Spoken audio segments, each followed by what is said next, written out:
Today we will take last two countries of South Asia region. हमने अब तक इस चैप्टर 4 में साउथ एशिया के प्रॉब्लम, उसके जो भी मेजर्स है, उन प्रॉब्लम्स को दूर करने के लिए साउथ एशियन कंट्रीज ने जो जो स्टेप उठाए हैं उनके बारे में हमने प्रॉपरली पूरा एक्सप्लेन किया है और उसको डिटेल में समझा है। अब हम साउथ एशियन कंट्रीज को वन बाय वन करके समझ रहे थे। इससे पहले हमने पाकिस्तान के बारे में अच्छे से देखा था, फिर बांग्लादेश के बारे में, उसके बाद नेपाल के बारे में, और नेक्स्ट जो फोर्थ हम कंट्री ले रहे हैं वो है श्रीलंका। श्रीलंका को यदि हम डिस्क्राइब करें तो आपको इसमें लर्न करना है कि 1948 में ये एक डेमोक्रेटिक कंट्री बना था और उसके बाद यहाँ पर डेमोक्रेसी स्टेबल रही थी। हमने जो नेक्स्ट जो आपने लास्ट 3 कंट्रीज के बारे में देखा था, लाइक पाकिस्तान, नेपाल और जो तीसरा कंट्री था बांग्लादेश, तीनों की एक ही प्रॉब्लम थी कि वहां पर जो डेमोक्रेसी थी वो एक तो स्टेबल नहीं थी और ज्यादातर जनता जो थी वो इस सिस्टम को यानी डेमोक्रेसी को बनाने के लिए या अपने कंट्री को एक डेमोक्रेटिक कंट्री में कन्वर्ट करने के लिए लगातार फाइट कर रही थी और लगातार उन्होंने अपना मूवमेंट और प्रोटेस्ट किया था। लेकिन श्रीलंका की जो स्टोरी है वो बिल्कुल डिफरेंट है बाकी के कंट्रीज से। क्यों? क्योंकि यहाँ पर कभी भी सिस्टम को लेकर मूवमेंट नहीं हुआ कि श्रीलंका में जनता को इस बात का कभी कोई मतलब विरोध या वो कभी इस बात को लेकर एंग्री नहीं हुए कि श्रीलंका में सिस्टम जो है वो डेमोक्रेसी नहीं है और यहाँ पर मिलिट्री रूल है, डिक्टेटर है, मोनार्की है, ऐसा कुछ भी नहीं है। तो फिर श्रीलंका की प्रॉब्लम क्या थी? श्रीलंका की एक्चुअल में प्रॉब्लम वहां की खुद की कास्ट है, उनकी खुद की एथनिक कॉन्फ्लिक्ट है। उस कॉन्फ्लिक्ट के हिसाब से या उस कॉन्फ्लिक्ट के बेस्ड में ही हम श्रीलंका की प्रॉब्लम्स को डिस्कस करेंगे। अगर हम श्रीलंका की बात करें तो श्रीलंका में एथनिक कॉन्फ्लिक्ट किस बात को लेकर है? वहां पर 2 तरह की कास्ट एग्जिस्ट करती है। एक तो वहां पर सिन्हला है, सिन्हला, और दूसरे जो वहां पर लोग रहते हैं या ग्रुप रहते हैं वो है तमिल। श्रीलंका में जो सिन्हला कम्युनिटी है, जो ग्रुप है, वो उनकी जो परसेंटेज है वो है 74, जबकि तमिल की जो है वो है 18%। तो साफ पता चलता है कि माइनॉरिटी में जो है वो कौन है? तमिल है, और जो मेजोरिटी में है वो है सिन्हला। तो यहाँ पर अपने आप ही मेजोरिटी और माइनॉरिटी का अपने आप कॉन्फ्लिक्ट क्या हो गया है? राइज हो गया है। लेकिन ये कॉन्फ्लिक्ट इतना ज्यादा राइज हो जाएगा ये नहीं पता था। अब हम बात करेंगे कि ये तमिल जो थे, क्या ये तमिल वो ही है जो श्रीलंका में रहते थे या ये तमिल वो भी है जो इंडिया में भी रहती है? तो इसके लिए हम तमिल को समझने के लिए इसको 2 पार्ट में डिवाइड करेंगे कि एक पार्ट जो है वो है इंडियन तमिल और दूसरा पार्ट है श्रीलंकन तमिल। तमिल्स जो है वो कुछ लोग तो ऐसे हैं जो श्रीलंका में शुरू से चले आ रहे हैं, शुरू से रह रहे हैं, वो सिन्हला ही बोलते हैं और वो वहीं पर ही उनके एंसेस्टर, उनकी आने वाली जनरेशन शुरू से श्रीलंका में रही है, इसलिए उन्हें बोलते हैं श्रीलंकन तमिल्स।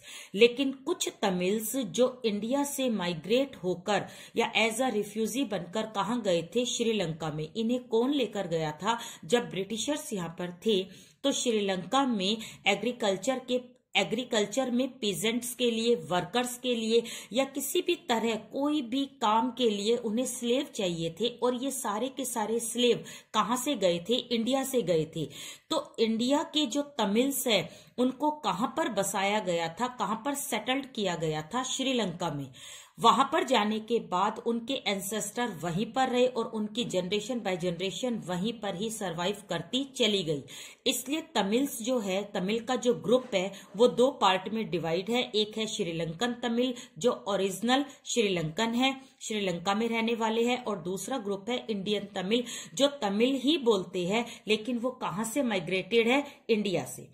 दोनों ही ग्रुप कौन सी लैंग्वेज बोलते हैं? तमिल बोलते हैं, लेकिन तमिल का ग्रुप इंडियन है और वहां का प्रॉपर नेटिव है। अब हम बात करेंगे जो ये तमिल ग्रुप है ये श्रीलंका की कौन सी डायरेक्शन में रहता है। ये तमिल्स जो है जो श्रीलंका में है ये श्रीलंका के नॉर्थ ईस्ट डायरेक्शन में रहते हैं। सारे के सारे ये तमिल्स वहां पर रहते हैं। अब बात ये आती है कि इन दोनों में कॉन्फ्लिक्ट होने का मेन रीजन क्या था। इन दोनों में कॉन्फ्लिक्ट होने का मेन रीजन था 1956 एक्ट। ये 1956 एक्ट किसने पास किया था? सिन्हला ने। सिन्हला ने क्यों पास किया था? क्योंकि श्रीलंका में कौन सी गवर्नमेंट है? सिन्हला की गवर्नमेंट है। अब सिन्हला की गवर्नमेंट क्यों है? ऑब्वियस है, सिन्हला जो है वो मेजोरिटी में है, तो गवर्नमेंट भी किसकी बनेगी? सिन्हला की बनेगी। अब गवर्नमेंट को ये चाहिए कि चाहे गवर्नमेंट सिन्हला की हो या तमिल की हो, लेकिन जब भी कुछ काम हो तो वो काम वेलफेयर का होना चाहिए, एक ही कम्युनिटी को साथ में लेकर नहीं चलना चाहिए। लेकिन श्रीलंका में ऐसा नहीं हुआ। गवर्नमेंट सिन्हला की बनी और उस गवर्नमेंट ने सिर्फ कौन सी कम्युनिटी को प्रोटेक्ट करा? सिन्हला को करा। उसने तमिल के बारे में बिल्कुल भी नहीं सोचा या तमिल्स को उसने बिल्कुल इग्नोर किया। अब ये इग्नोरेंस जो हम बात कर रहे हैं वो कौन से एक्ट में लाइट में आई? वो एक्ट था 1956 एक्ट। इस एक्ट के अंडर में काफी सारे प्रोविजन सिन्हला गवर्नमेंट ने जो पास किए थे वो कौन कौन से थे, तो इसे हम समझेंगे कि 1956 act passed by Sinhala government. Okay, तो ये सिन्हला गवर्नमेंट 1956 में एक एक्ट लेकर आई जिसके अंडर में काफी सारे प्रोविजन थे। प्रोविजन क्या थे?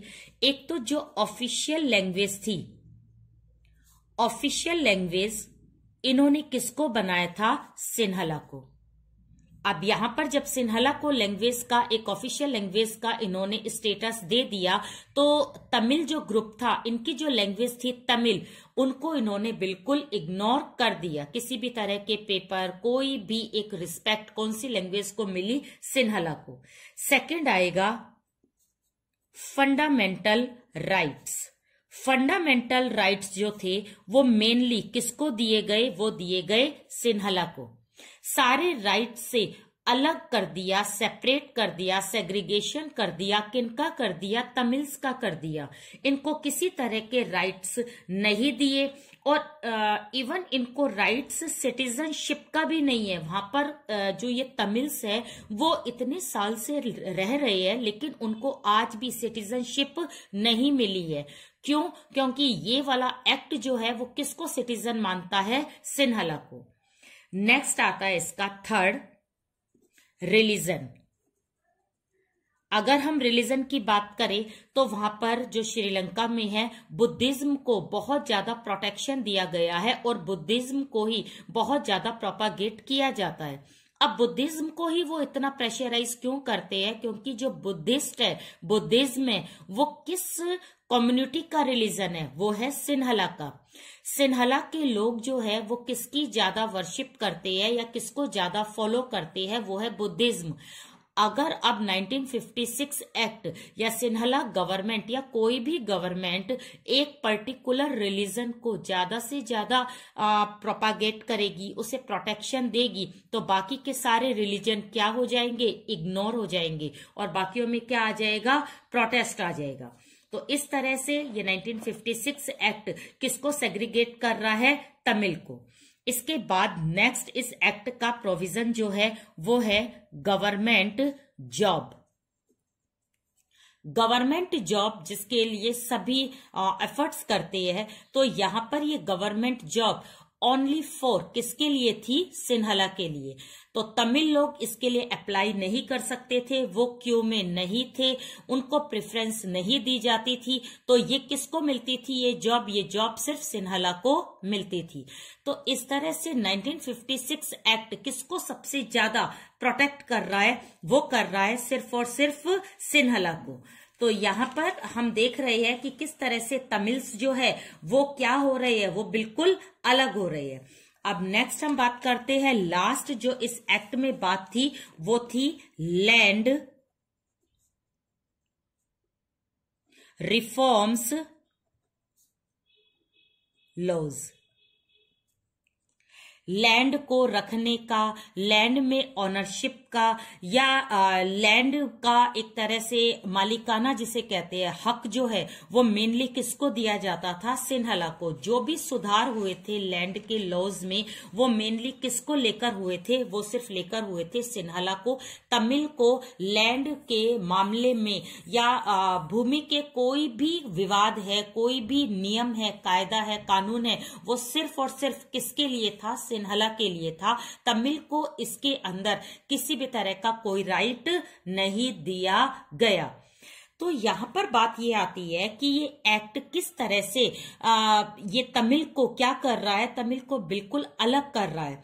अब क्या हुआ, तमिल के अंदर अपने आप ही एक प्रोटेस्ट की फीलिंग्स जो थी वो क्रिएट होने लगी। उनको लगा कि ये एक्ट जो है ये हमें क्या कर रहा है, ये हमें अपने ही कंट्री से बाहर निकाल रहा है। इसलिए तमिल के लोगों ने अपनी प्रोटेक्शन के लिए एक ऑर्गेनाइजेशन बनाया जिसका नाम था LTTE। ये है लिट्टे। इसकी फुल फॉर्म है liberation tiger of Tamil Eelam. Eelam means होता है, एलम एक तमिल का वर्ड है जिसका मतलब है स्टेट।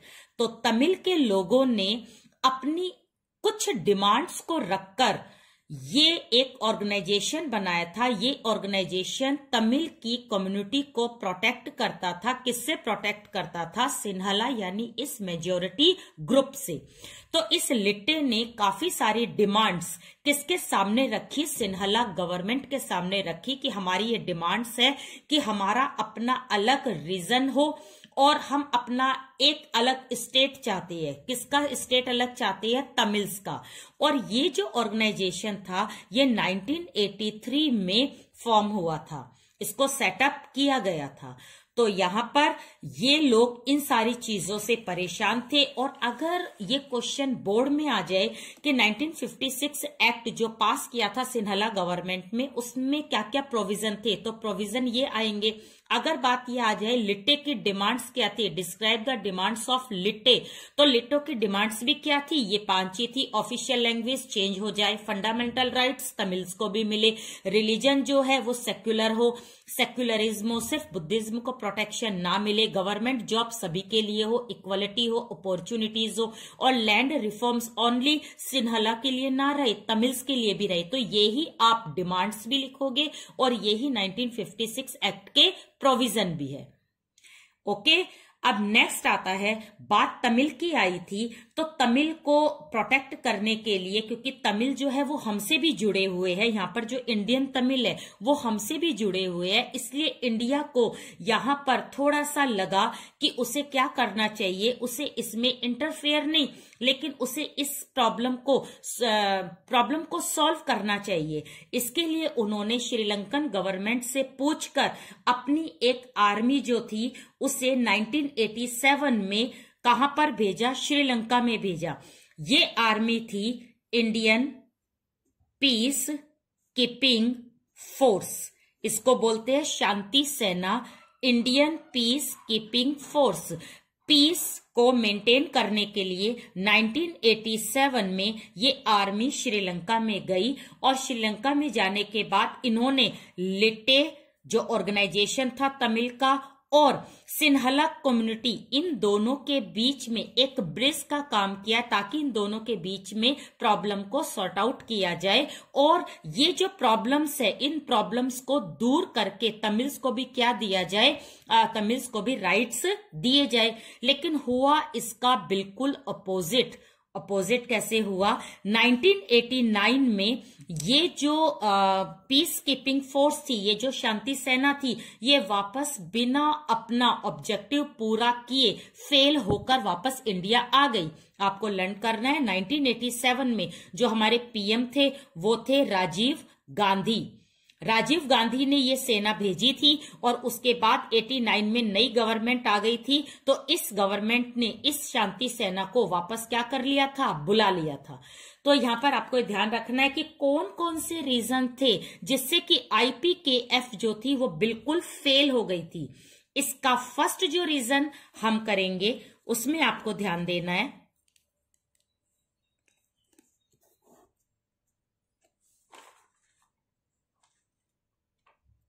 failed to IPKF।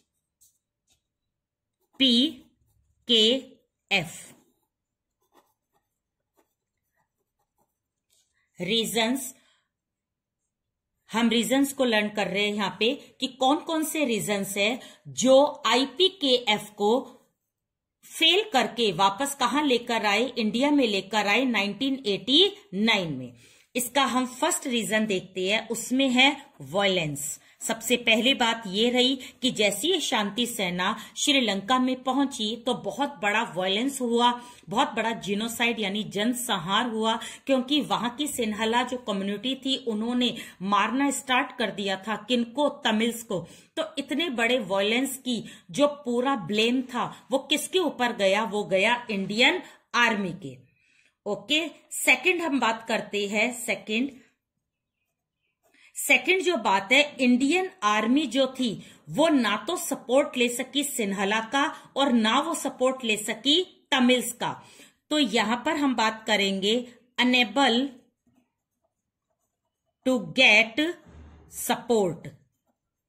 अब बात ये आती है, ना तो उसको सपोर्ट मिला सिन्हला का, ना उसको सपोर्ट मिला तमिल कम्युनिटी का। क्यों नहीं मिला? क्योंकि श्रीलंकन्स जो थे वो, मतलब सिन्हला जो थे वो इस शांति सेना को बहुत डाउटफुल देखते थे। उनको लगता था कि जो ये शांति सेना आई है, IPKF आई है, ये हमारे लिए सही नहीं है और ये किसको प्रोटेक्ट कर रही है, तमिल को कर रही है। लेकिन जो लिट्टे थे यानी जो तमिल्स थे वो इसके बारे में सोचते थे कि जो ये शांति सेना है ये हमें क्यों रोक रही है, कि अगर हम कोई बदला लेते हैं, कोई रिवेंज लेते हैं, किससे लेते हैं, सिन्हला गवर्नमेंट से, तो ये हमें क्यों मना करती है। तो यहां पर उनको डाउट हो रहा था। तो इन दोनों डाउट का मेन जो नेगेटिव इंपैक्ट हो रहा था वो किसको हो रहा था, IPKF को हो रहा था। क्योंकि शांति सेना ना तो तमिल्स का पूरी तरह से सपोर्ट ले पाई और ना वो किसका ले पाई, सिन्हला का।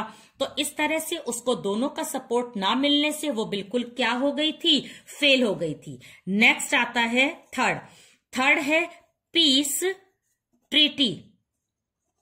एक पीस ट्रीटी जो थी वो साइन की गई थी राजीव गांधी की प्रेजेंस में। लिट्टे का जो लीडर्स था और जो श्रीलंका के डिफेंस मिनिस्टर थे, उन दोनों ने एक डॉक्यूमेंट पर साइन किए। साइन वो नहीं करना चाह रहे थे और वो बिल्कुल भी तैयार नहीं थे कि जो भी ये इस तरह का प्रोटेस्ट हो रहा है उसको हम बंद कर दे, क्योंकि उनको लग रहा था कि इसको हम बंद नहीं करेंगे, ये बिल्कुल सही है। लेकिन राजीव गांधी के प्रेशर से उन्होंने इस पीस ट्रीटी पर साइन कर दिए। तो ये एक तरह से थ्योरिकल हुआ, प्रैक्टिकली उनका अभी भी जो विवाद था, जो कॉन्फ्लिक्ट था, वो शांत नहीं हो रहा था। तो इसलिए शांति सेना को फेल तो होना ही था। नेक्स्ट आता है इसमें सीक्रेट इंफॉर्मेशन।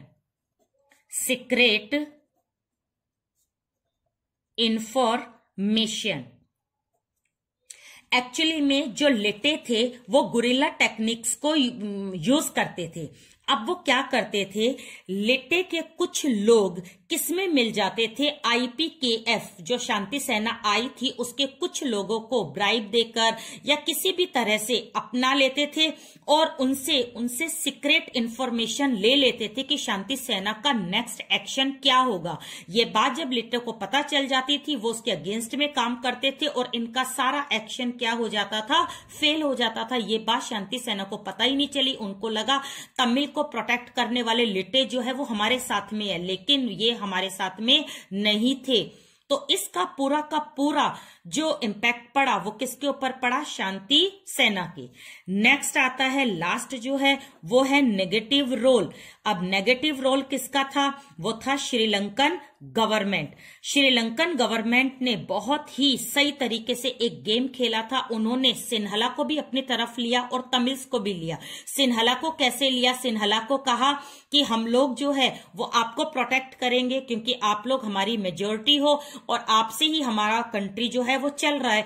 और तमिल्स को ये कहा कि हम आपको जल्द ही राइट्स देंगे, इसके लिए दूसरी सेना का इंटरफेयर करना सही नहीं है। और दूसरी सेना जो यहाँ पर आई है, जो हमारे इंटरनल मैटर पर इंटरफेयर कर रही है, वो सही नहीं है। तमिल उनकी बात में आ गए और जो श्रीलंकन गवर्नमेंट थी उन्होंने इनका भी सपोर्ट ले लिया और सिन्हला का उन्होंने सपोर्ट लिया क्योंकि सिन्हला तो उनकी खुद की कम्युनिटी ही थी। तो यहां पर एक नेगेटिव रोल किसका रहा? श्रीलंकन गवर्नमेंट का रहा। उसने इंडिया की आने वाली शांति सेना का अपोज किया, अगेंस्ट में हुई। अपने इंटरनल मैटर में उसको जो उसने मतलब जो भी उसने एक सॉल्यूशन के लिए जो भी एजेंडा दिया उसको उसने बिल्कुल डिस्कार्ड कर दिया। तो ओवरऑल ये ऑपरेशन जो था वो अनसक्सेसफुल रहा। हमारी इंडियन गवर्नमेंट 1989 में वापस आ गई। अब उसके बाद ये कॉन्फ्लिक्ट तो खत्म नहीं हुआ, लेकिन श्रीलंका के इस कॉन्फ्लिक्ट में कभी भी इंडिया ने इंटरफेयर नहीं किया। तो इस कॉन्फ्लिक्ट को दूर करने के लिए कौन से कंट्रीज थे जो एज अ मीडिएटर का रोल प्ले करते थे? तो आपको अच्छे से लर्न करना है। 1 मार्क में आता है कि उस समय कौन से कंट्री थे जिन्होंने यहां आकर इस कॉन्फ्लिक्ट को दूर करने के लिए एज अ मीडिएटर का रोल प्ले करा था। वो थे स्कैंडिनेवियन कंट्रीज। Scandinavian countries. अब ये स्कैंडिनेवियन कंट्रीज कौन कौन से होते हैं? वो होते हैं फिनलैंड, नॉर्वे, स्वीडन, आइसलैंड। ये सारे कंट्रीज जो है वो स्कैंडिनेवियन कंट्रीज है। इनको एज अ मीडिएटर रखा गया, जिसने कि तमिल और सिन्हला के बीच में जो भी प्रॉब्लम्स है उसको दूर करने के लिए एक मीडिएटर का रोल प्ले करा। लेकिन इंडिया ने कभी भी इसमें उसके बाद कभी भी हस्तक्षेप यानी इंटरफेयर नहीं किया जब उसकी IPKF जो शांति सेना थी वो फेल होकर आ गई थी। तो इस तरह से जो ये श्रीलंका है उसका ये एथनिक कॉन्फ्लिक्ट रहा है। लेकिन इसके साथ ही इस श्रीलंका की एक बहुत बड़ी फीचर्स रही है। वो फीचर्स क्या है? उस फीचर्स के बारे में हम देखते हैं। वो फीचर्स है श्रीलंकन इकोनॉमी। श्रीलंकन इकोनॉमी। इतना होने के बाद भी कि श्रीलंका में इतना बड़ा एथनिक कॉन्फ्लिक्ट है, वहां पर जनता लगातार प्रोटेस्ट करती है, मूवमेंट होते हैं, तो क्या उसकी इकोनॉमी बिल्कुल डाउन है? ऐसा नहीं है। ऐसा क्यों नहीं है कि पूरे साउथ एशियन कंट्री में सबसे ज्यादा अगर हम GDP की बात करें तो वो किसकी है? श्रीलंका की है। उसकी इकोनॉमी पर किसी तरह का कोई इफेक्ट नहीं पड़ा है। तो फिर इसकी फीचर्स ऐसी क्या है कि श्रीलंका की जो इकोनॉमी है वो इसके बाद भी डाउन नहीं हुई है? तो इसमें फर्स्ट पॉइंट आएगा पॉपुलेशन। उन्होंने अपनी पॉपुलेशन को क्या करा है? कंट्रोल करा है। अपनी पॉपुलेशन ग्रोथ को कंट्रोल करने के कारण ही वहां की इकोनॉमी जो है वो कभी डाउन नहीं हुई है। सेकंड चीज आएगी, सेकंड फीचर्स उनकी इकोनॉमी की है लिबरल पॉलिसी। इस श्रीलंका कंट्री ने अपनी पॉलिसी को हमेशा कैसा रखा है? लिबरल रखा है। लिबरल का मतलब है ओपन डोर पॉलिसी। बाहर के कंट्रीज यहां पर आए, इन्वेस्टमेंट करे, इससे यहां के लोगों को एम्प्लॉयमेंट मिलेगा और यहां पर GDP भी क्या होगी? बढ़ेगी। नेक्स्ट आता है थर्ड, हाईएस्ट GDP। यहां का प्रोडक्शन, यहां का सप्लाई, यहां का एक्सपोर्ट इंपोर्ट, इस बात पर कभी भी फर्क नहीं पड़ा कि यहां पर एथनिक कॉन्फ्लिक्ट चल रहा है। कहने का मतलब है श्रीलंका में इतने बड़े कॉन्फ्लिक्ट होने के बाद भी वहां के एक्सपोर्ट इंपोर्ट में कभी भी इस बात का इम्पैक्ट नहीं पड़ा। तो इसका मतलब है वहां पर क्या रही है? हाईएस्ट GDP रही है। नेक्स्ट आता है फोर्थ, ये है डेमोक्रेटिक पॉलिटिकल सिस्टम। आपने बाकी के कंट्री में देखा है, वहां पर जो सिस्टम है वो डेमोक्रेटिक नहीं था, लेकिन श्रीलंका में 1948 से हमेशा श्रीलंका कैसा रहा, डेमोक्रेटिक ही रहा। वहां पर डेमोक्रेसी को लेकर कभी भी मूवमेंट नहीं हुए, और अगर डेमोक्रेसी को लेकर मूवमेंट नहीं हुए हैं तो वहां पर कभी भी इकोनॉमी डाउन नहीं होगी। नेक्स्ट आता है फिफ्थ, इकोनॉमिक ग्रोथ। अगर हम एशिया की बात करें तो यहाँ पर पूरे एशिया में साउथ एशिया कंट्री में सबसे ज्यादा हाईएस्ट जीडीपी इसकी है, लिबरल पॉलिसी इसकी है, तो इकोनॉमिक ग्रोथ भी किसकी होगी, वो होगी श्रीलंका की। तो ये बहुत ही एक मतलब ड्रास्टिक जिसे कहते हैं वो चेंज रहा है किसके अंदर, श्रीलंका के अंदर। कितना होने के बाद भी उनकी इकोनॉमिक ग्रोथ क्या है, बहुत ज्यादा से ज्यादा है। तो श्रीलंका के लिए एक तो आपको एथेनिक कॉन्फ्लिक्ट, एथेनिक स्ट्राइफ के बारे में देखना है, फिर आप इसकी फीचर्स के बारे में देखोगे कि श्रीलंका की इकोनॉमिक फीचर्स किस तरह से आगे बढ़ रही है, उसके रीजंस ये है। लास्ट जो हमारा कंट्री है वो है मालदीव। मालदीव को आप बहुत ही शॉर्ट में लर्न करके देखोगे और बहुत ही शॉर्ट में पढ़ोगे। सबसे पहली चीज है कि यहां पर प्रेसिडेंशियल सिस्टम है, प्रेसिडेंशियल सिस्टम है। दूसरा, यहां पर मल्टी पार्टी सिस्टम को प्रेफरेंस दी गई है। तो यहां पर मल्टी पार्टी सिस्टम में कोई भी पार्टी यहां पर इलेक्शन के लिए स्टैंड कर सकती है। थर्ड, ये एक आइलैंड है और यहां पर सबसे बड़ी प्रॉब्लम किसको लेकर है, एनवायरमेंट को लेकर है। एनवायरमेंट को लेकर है क्योंकि यहाँ पर आए दिन फ्लड वगैरह आती रहती है, पॉपुलेशन लगातार इंक्रीज हो रही है, इनके पास में लैंड नहीं है, तो इसके लिए ये जो वाटर्स है, ये जो पानी है, ये इसकी सबसे बड़ी समस्या है। और एनवायरमेंट जो है वो इसको लगातार क्या करता है, डिस्ट्रॉय करता चला जाता है। तो मालदीव को सिर्फ आप शॉर्ट वे में देखोगे, आपके सिलेबस में बहुत ही कम है, एक शॉर्ट पैराग्राफ में है यहाँ का सिस्टम, यहाँ पर पॉलिटिकल सिस्टम और यहाँ की मेन प्रॉब्लम एनवायरमेंट। तो इस तरह से हमने इस चैप्टर को काफी जो कंट्री है उनको लेकर पढ़ा है, जिसमें हमने इसमें 5 कंट्रीज को 1 बाय 1 करके डिटेल में एक्सप्लेन करा है। इसकी सारी प्रॉब्लम्स आपको 1 बाय 1 करके देखनी है।